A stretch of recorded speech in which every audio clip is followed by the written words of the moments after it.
తెలుగు రాష్ట్రాలు రామకీర్తనలతో పులకించిపోతున్నాయి. నవమి పందేళ్లతో కొత్త అందాలు సంతరించుకున్నాయి. పల్లెలు పట్నాలు రామనామ జపంతో పులకిస్తున్నాయి, తరిస్తున్నాయి. ఏ చోట విన్నా రామదాసు కీర్తనలు పాటలే వినిపిస్తున్నాయి. ఊరంతా పండగ చేసుకుంటోంది. వాడంతా రాములోరి పెళ్లి సందట్లో మునిగిపోయింది.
ఇదిగో భద్రాద్రి, తెలుగువారి అయోధ్యాపురి.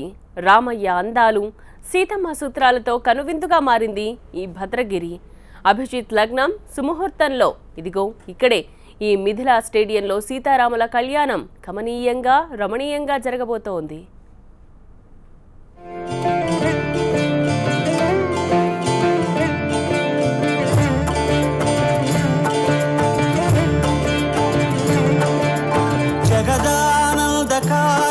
జయ జానకి ప్రాణనాయక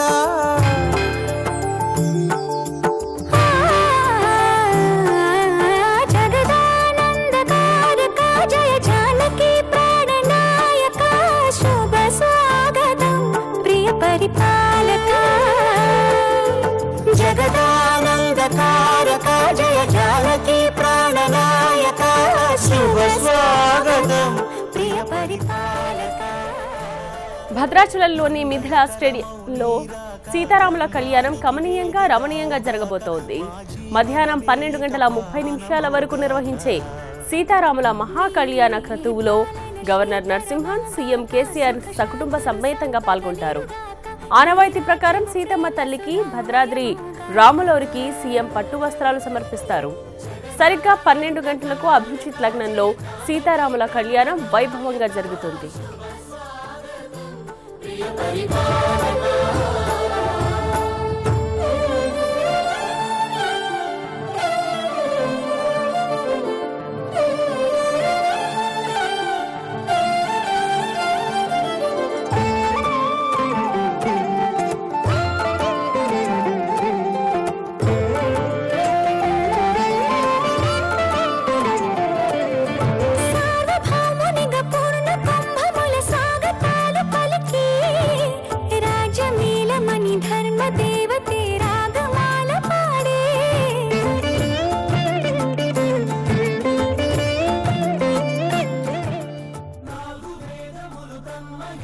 సీతారాముల కళ్యాణానికి అటు విజయనగరంలోని రామతీర్థం సిద్ధమైంది.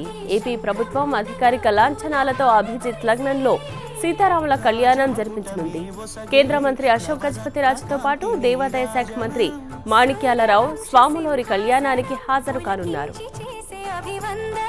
సామ్రాజ్య లక్ష్మీయే పాద స్పర్శకి పరవశించిపోయే జగదా తారక జయ జానకి ప్రాణనాయక శుభ స్వాగతం ప్రియ పరిపాలక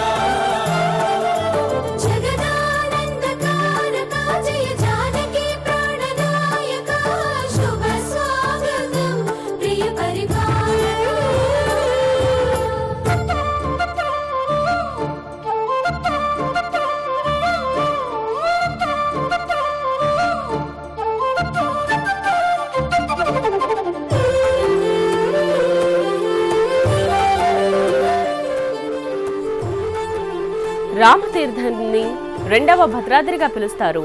ఉగాది నుంచి ఇక్కడ నవమి సందడి మొదలైంది. సీతారాముల కళ్యాణోత్సవానికి ముమ్మరంగా ఏర్పాట్లు జరిగాయి. ఉదయం 3 గంటలకే స్వామివారి ఆరాధన మొదలైంది. బాలభోగం, సేవాకాలం, మంగళ శాసనం, తీర్థఘోషి కార్యక్రమాలు జరుగుతున్నాయి.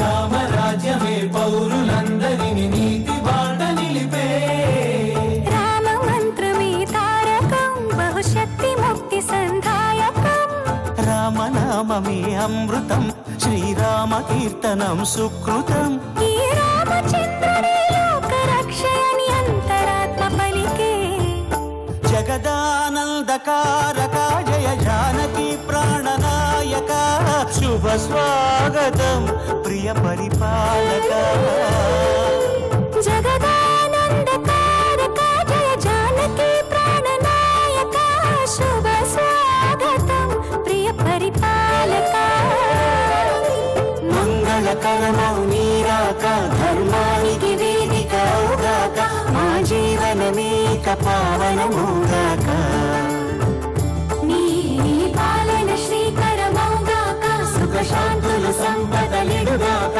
నీ రాజ్యం ప్రేమ సుధామయమౌగాక ఉదయం 8 గంటలకు సీతారామ లక్ష్మణుల విగ్రహాలకు పాలు, పెరుగు, నెయ్యి, తేనె, ఫలరసాలు, సముద్ర, నదీ జలాలతో అభిషేకం చేస్తారు. ఉదయం 10:30 నుంచి కళ్యాణ మండపం గ్రౌండ్లో సీతారాముల కళ్యాణ వేడుక జరగనుంది. 12 గంటలకు మంగళారాధన ఉంటుంది.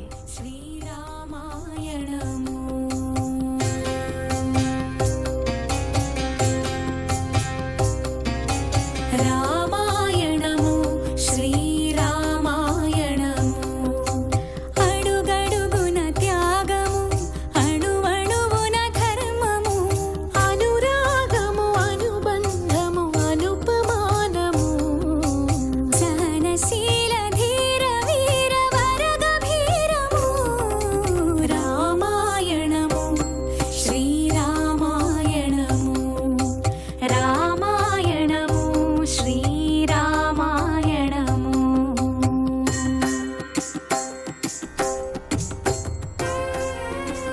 త్రేతాయుగంలో సీతారాములు నడయాడిన నేల రామతీర్థం. ఇక్కడి విగ్రహాల్ని ద్వాపర యుగంలో శ్రీకృష్ణుడు పాండవులకు ఇచ్చినవిగా చెప్తారు. ఈ ఆలయ నిర్మాణం జరిగి 500 ఏళ్లకు పైనే అయింది. ఇక్కడి సీతారాములకు ఏటా తిరుమల తిరుపతి దేవస్థానం నుంచి పట్టు వస్త్రాలు వస్తాయి. గత 3 ఏళ్లుగా సింహాచలం దేవస్థానం నుంచి పట్టు వస్త్రాలు అందుతున్నాయి. కళ్యాణం కోసం ఇప్పటికే ముత్యాల తలంబ్రాలు, అక్షింతలు సిద్ధం చేశారు భక్తులు.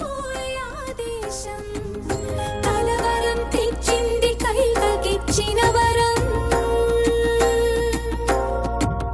కానలకు పంపమని లేక ఏకనికరం 14 ఏళ్ళు శ్రీరాముని వనవాసమును చేయమన్నది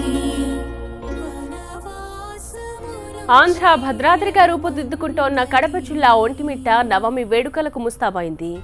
శ్రీరామనవమి బ్రహ్మోత్సవాలకు శ్రీ కోదండరామస్వామి ఆలయానికి కొత్త కళ వచ్చింది. ఈ నెల 14న వరకు జరిగే బ్రహ్మోత్సవాలను అంగరంగ వైభవంగా నిర్వహించేందుకు ఇప్పటికే టీటీడీ ఏర్పాట్లు పూర్తి చేసింది. ఇవాళ శ్రీరామనవమి 10న కోదండరామస్వామి కళ్యాణానికి హాజరయ్యే లక్షలాది మంది భక్తుల కోసం సకల సౌకర్యాలను ఏర్పాటు చేశారు. చెదరని దరహాసం కదిలిను వనవాసం వదిలి రాణి వాసం ప్రభుత్వం భద్రాద్రి తరహాలో ఒంటిమిట్టను అభివృద్ధి చేయాలని టీటీడీని ఇప్పటికే ఆదేశించింది. కోట్లాది రూపాయలతో ఒంటిమిట్టలో అభివృద్ధి పనులు చేపట్టిన టీటీడీ శాశ్వత కళ్యాణ మండపం, మాడవీధుల నిర్మాణ పనులు, శరవేగంగా పూర్తి చేసింది.